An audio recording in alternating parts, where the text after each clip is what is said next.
Hello, welcome to the NoobTube YouTube channel for day 158. So this was Saturday, the 4th of February, 2023. Started the day off with exercise, 45 minutes with a 6-minute jog. Worked on books, worked on Remote Wellness Academy, and then did some Uber driving. So, like, comment, subscribe if you have any questions. I am grateful for a lot of things.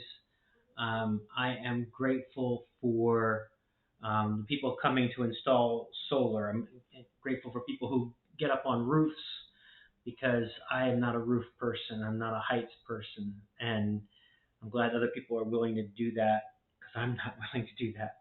So I'm grateful for that. So thanks for watching. Talk to you tomorrow and see you soon.